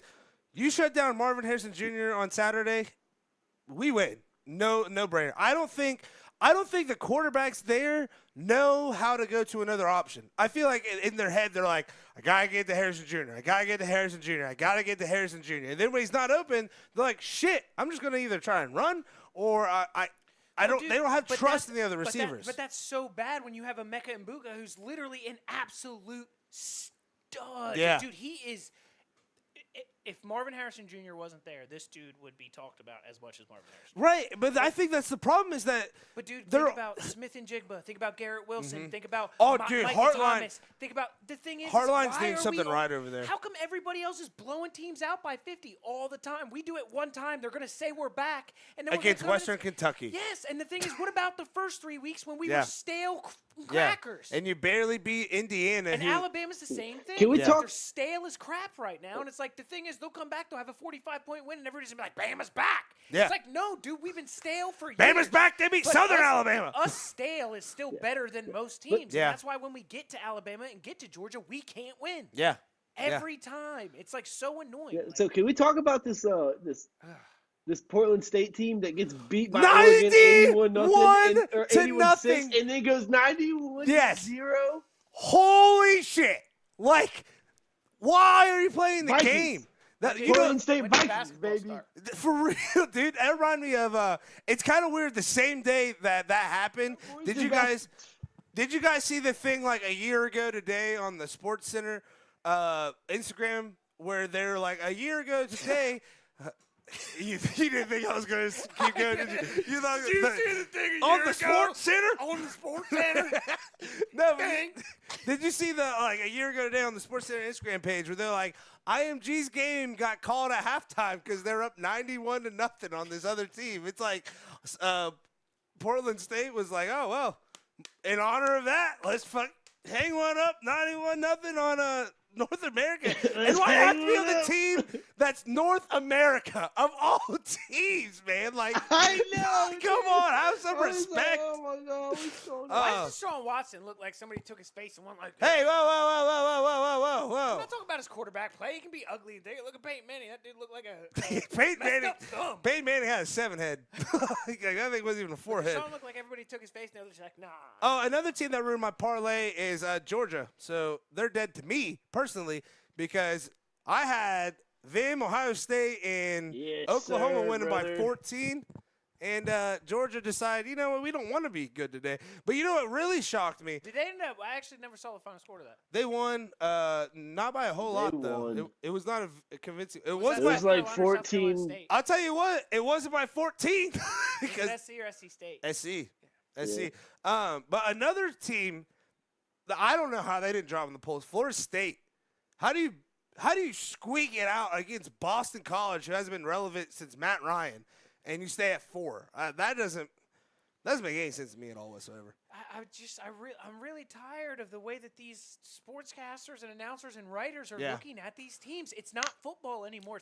It's like analytical. I think that there should not be rankings until about week 4, especially in basketball, because – I mean, you come out in basketball in the top 25, the number 1 team normally gets beat within the first 2 weeks because they're – I mean, look at North Carolina last year. They're supposed to be the number 1 team, and they were horse shit. Like, it was bad. It was really bad. So that's why I think that why even have the rankings until week 4 where you can really know these teams and really put them out there? It's just a money grab.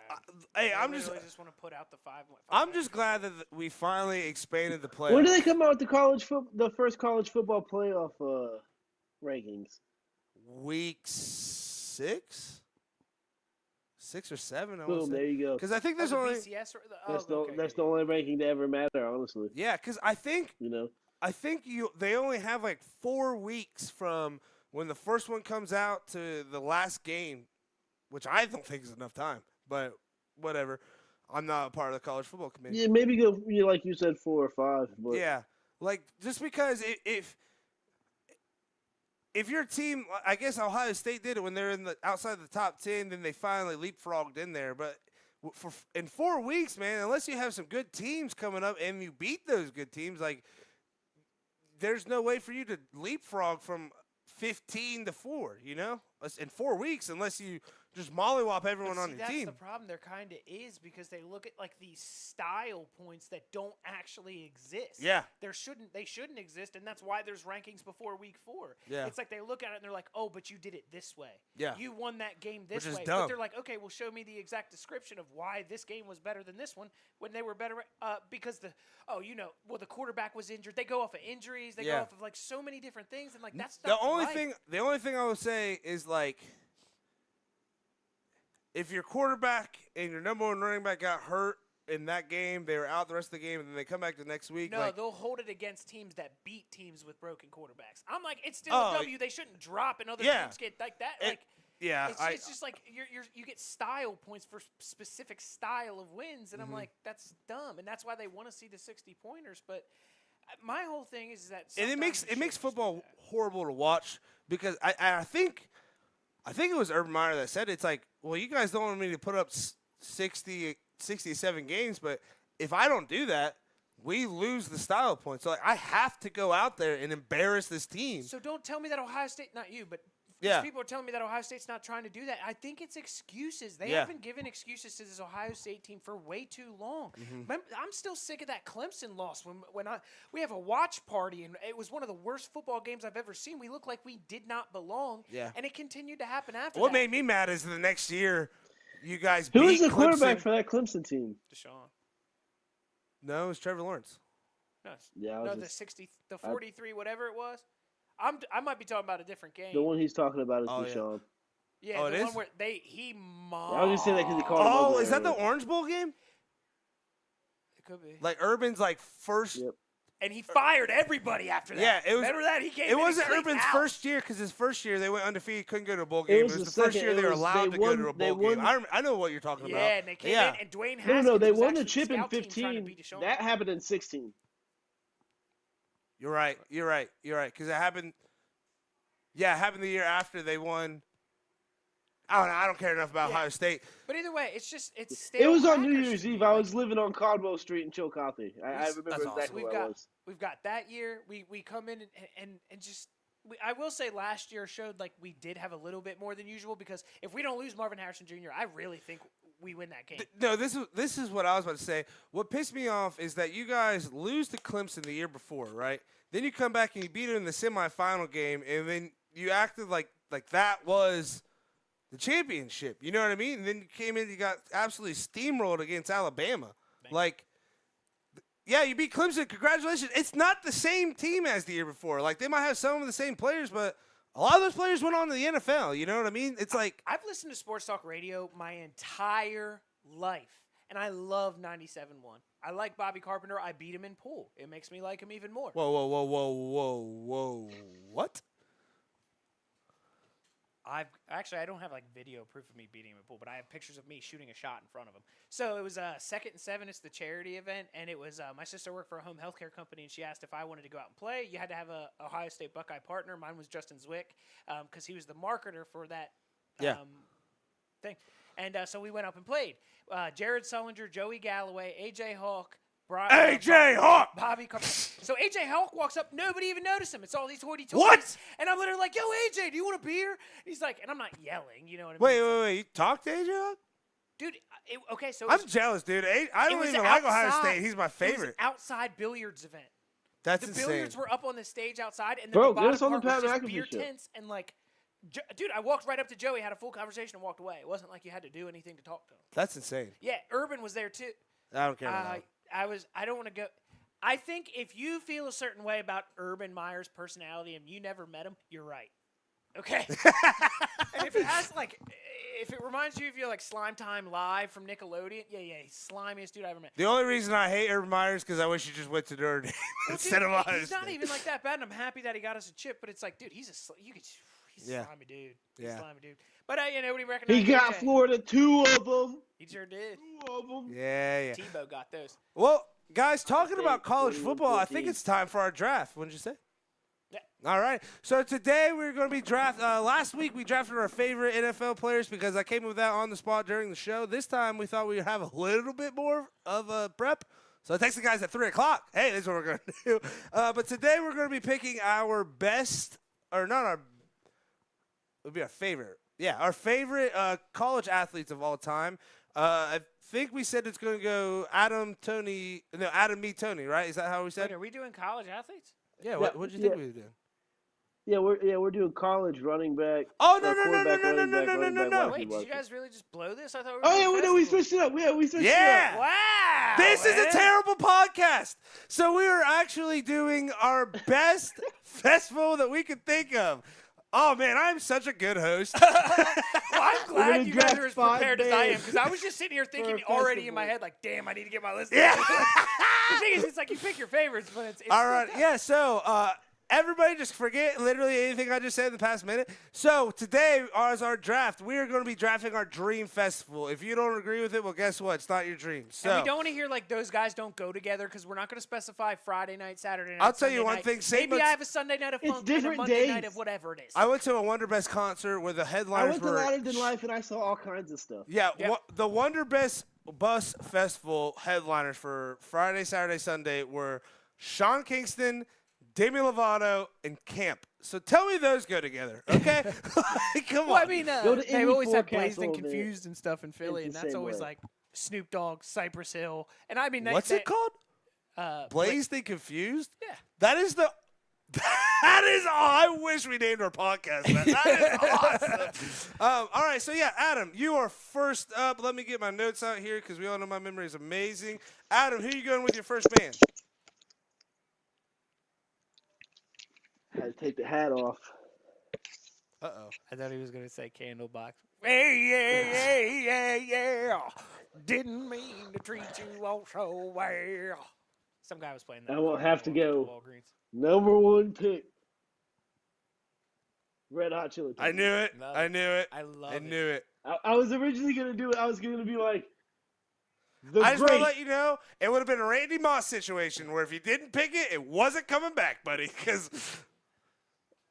But no, I would have been like, I was literally going to be like, I'm picking the great Red Hot Chili Peppers. wait, hold on. Before picks in, are we picking like dead people / dead bands as well, or do they still have to be alive? All time. Okay, All just- time. I yeah, don't just know. make I it- almost want to make it really hard and make it now. I mean, my That'd be list isn't so I going will much say to. harder. My list isn't going to change that much if we do it to now. It will only change like 1 or 2 people. Let's do all time. Let's do all time. Okay. Alrighty, so Red Hot Chili Peppers still off it in, Now, right? I will say this: Dead and Company is going to count as the same as the Grateful Dead. Yeah, Yeah, I feel like you if should find- again, what Jared Garcia said at the very beginning is that I don't want it to just be the Grateful Dead. I want it to be us, and then when I die, even though he died a little bit sooner than he wanted to, it'd be another band, and It's then like another a band, and legacy then another band. band, and then eventually it's just one Yeah. big happy band. Like, so if you are like, oh, it's not the same without Jared, screw off, all right? He wanted it this way. So, anyways, sorry, Adam. Yeah, you said Red Hot Chili Peppers? Sticking with it? All right, well, this sir. might... Locking it in. This might shock some people, but Grateful Dead is going to be the first one that I pick / Dead and Company. They are a festival by themselves. So, Tony, who you going with your Are first you going and second, second? or is Tone going second? I go so it goes you, me, Tone, and then next week it'll go Tone, Okay. you, me, and then that keep going like that. So, Tony, who you going to go with your first 2 picks? I don't think mine's gonna be as fun as the rest of your guys, but I'm starting with Marvin Gaye. Easy. Marvin Gaye, all right. And then who you going with number 2?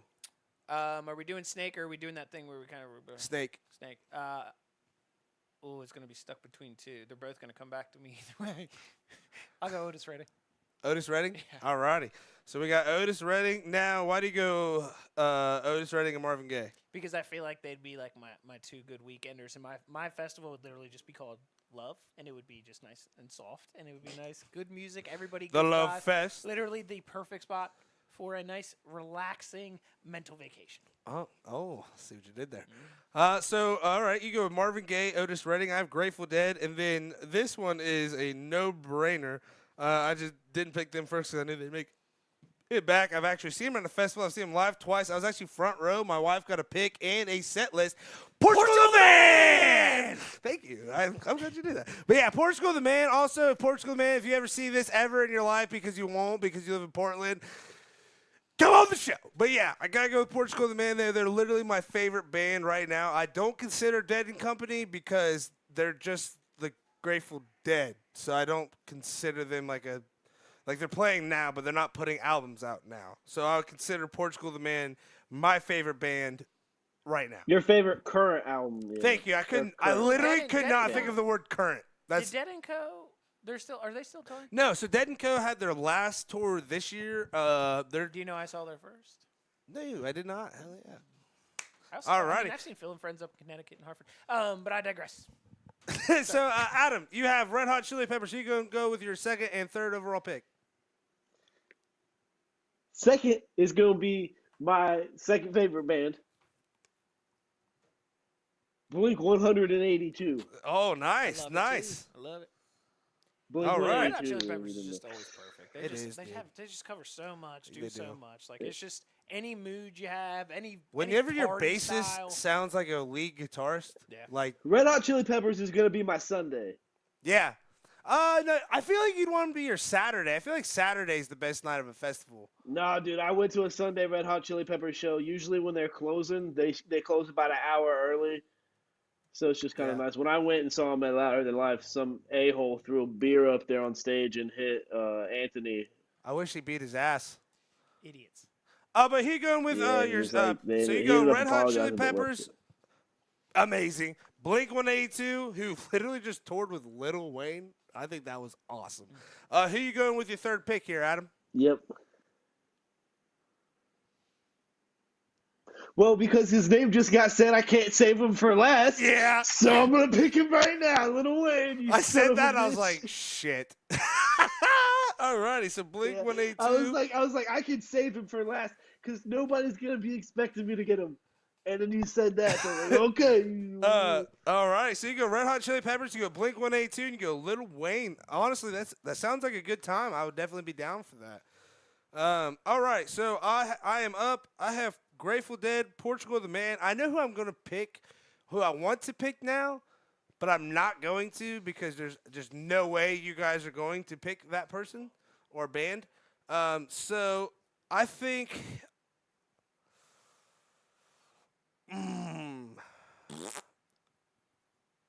just going to pick him. Saint Motel, who I did just see at a festival with Portugal the Man, like two or 3 weeks ago. Whenever Vinton County's coach came on, that's where I was at.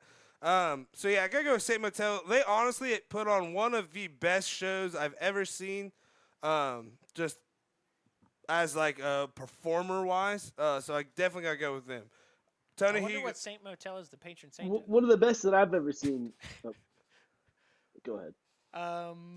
So, if anybody is still watching this podcast and you like soul music, I went 2 of my favorite olders. I'll go 2 of my favorite newers because there's not a lot of them. But first one is Black Pumas. All right, dude. Yes, they are. Phenomenal. They if are. You don't know them.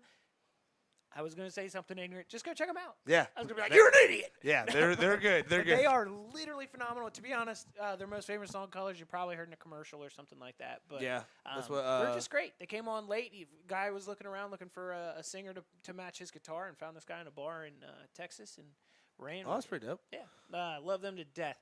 The second one is more of a deep cut that a lot less people know, but more country people know, which is why I like this tie-in, is War and Treaty. So it's WAR and Treaty.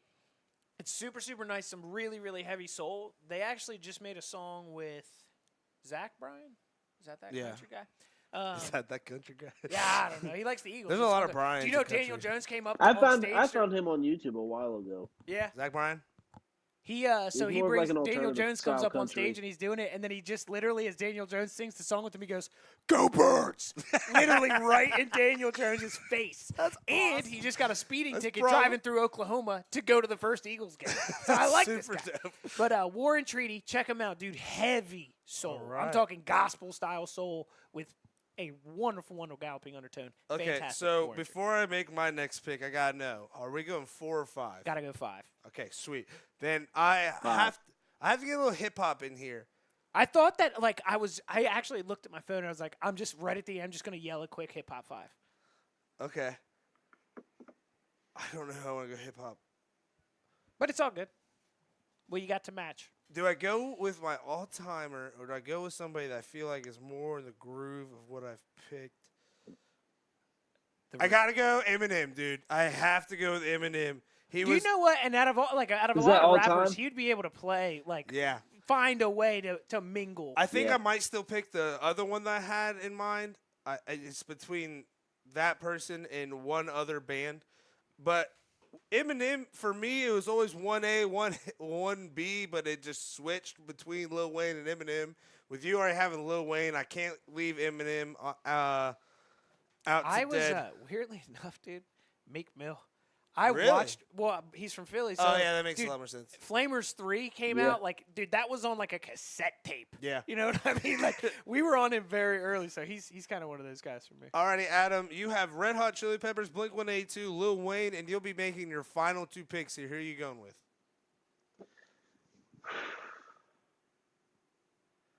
I'm torn between wanting to go with something from my childhood. And let's see here. I mean, it's not always bad to be. I'm not gonna pick him, so I'll say it out loud. Nickelback is touring, and I wanna say right now, like I was thinking You're about really putting- going to bring up my freaking cover band? Look, I don't get the Slickleback slander, has bro. tryouts this Thursday. We need a new bassist, okay? Shut up, Caleb. You're the reason your mother left me. Slickleback, who's Caleb? my imaginary son. I'm sure his name's like I was that. Wait, you say my imaginary son? I'm gonna have to go with Sum 41. Oh, dude, what a jam. He says Sum 41. Stop laughing at my imaginary kid, dude. I can make up whatever I want and stop judging me. That's his kid, dude. Jeez. His imaginary kid. Alrighty, Sum Adam. 41, what a banger. I almost just told a story and I didn't. But I listened to that during a crazy moment in my life. Well, I Sum didn't hear. 41, Fat Lip, In Too Deep, some bangers. Okay. Alrighty. That's a good one. All Is that killer, the no Sawed filler. Off That's a good Shotgun Band? What? Okay, thank you. No, oh, you're thinking of Strolling through the party like my name was Ali, even though I'm hanging out drinking in the back of an El Camino as a kid. Was a skid. back in El Camino as a kid. Was a kid. No one knew my name. Alrighty, Adam. So you got some 41. Tried my own house party because nobody came. Who's gonna be your last pick And here? then I got Coulter Wall as my last one. Coulter Oh, Wall. nice. Coulter Wall's a fuck. That's a fun one that he's kind of like he has the devil wears a suit and tie, which is just good, but it's kind of like it's kind of like a country vibe. He don't really fit with the rest of the guys. Who the black? Everybody like the else song was with the kind of black like a little bit top, of like and he also got Cade McKinnon. punk-ish. Yeah, you guys keep talking because I don't know who I'm gonna pick here. Bro, dude, this dude, he's the one that sounds like Johnny Cash, right? Hold on, I'm about to lose my sound. Can you hear me? I don't know who I want to pick. So I know if I don't pick one who I actually love, Shoe might literally slit my throat. But, oh, man. You know what I'm surprised you haven't picked yet, Clay? Who? Is it Greyhound Smith? No, Smoothhound Smith. Smoothhound Smith. Oh, Dude, man. they are a bop. I don't know if I'd like to see them in a festival. They're more of like I'd love to walk into a bar. Turk House, you know them? No. Same thing. Oh, they're kind of like a. Yeah, like all the bar concerts I've band. seen them at has been like a smaller. I don't want to say a small bar like Steiner's, like just like a small bar, but if it was in Chillicothe, it'd probably be a big bar. You know what I'm saying? Like a small bar for Columbus. Yeah, But it's like a smaller venue for yeah, a yeah, and like that, yeah. because they don't have a huge following, but the following that they do have in the towns, if they're in the right size bar, it feels like you're around like a lot of people. But they're super amazing. Man, It would be like a nice band to see at McDenton's. yeah. Oh, shout out McDonald's, R.I.P. R.I.P. 6 to 8, $10. All you can drink, tequila and lemonades, 21. And then also, what? the Yeah, bar right I beside did it. It hurt. all you could drink 7 to 9. Okay, I want to go Post Malone here. I just don't want to go with another pop star. Oh, shit, man. I'm tilting heavy right now. I got to go with the Beatles. I got to go with the Beatles. I love them too much. I know literally almost every single one of their songs. I watched Paul McCartney live. The Beatles. I watched Paul McCartney live at Wake Forest, and he literally blew the roof off that place, and we were on the football field that didn't have a roof. 23 number one hits with the Beatles. Ringo Starr and Paul McCartney and the Beatles. What is happening on our I first don't Monday know. show? You know I get antsy at the end of it. Are you The doing Beatles. Dude Cox? Sets me over. So, yeah, I'm going to go with, as Tony would say, did you say it soaks the earth? Set me off, you idiots. My final one is Michael Jackson because he's a freaking cheat code. One, you got little Mike, you got middle Mike, you got big Mike. He nails it at every stage. You can really go. Soaks the oak. What do you I swear I thought you said You only it get soaks one. the oak for a second. soaks the oak? That's why I was confused. What, how can we use that for, like, it would have to be like a rowing term. Soak the oak. How can we use that for sports? We got to Like, tell. get in there and soak the oak, boys. Wait. What was the pick You gonna before soak Michael? that oak. Oh, Think this is pressure treated wood? soak the oak. Sorry, what'd you say, Adam? I'm writing soak. What the was oak his down. pick before Michael Jackson? Warren Treaty.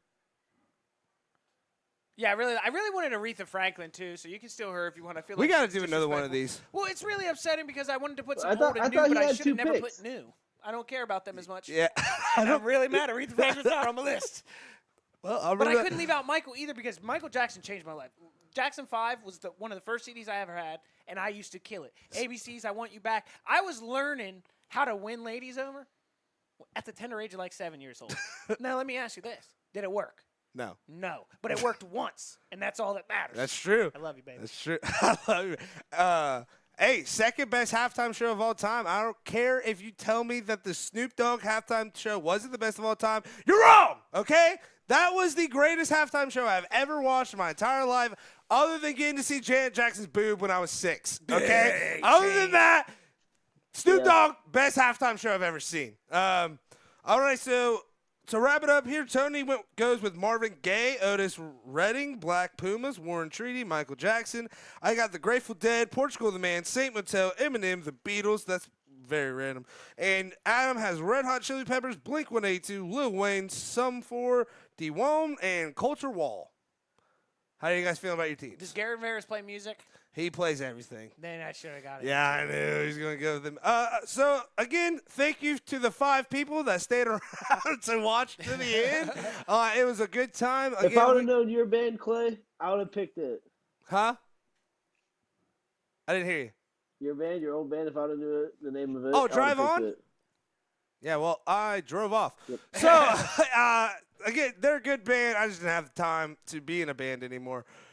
So, thank you again for tuning in to our first Monday show. Again, we'll be here every single Monday, 5:30 to probably 7:30, 7 o'clock-ish area.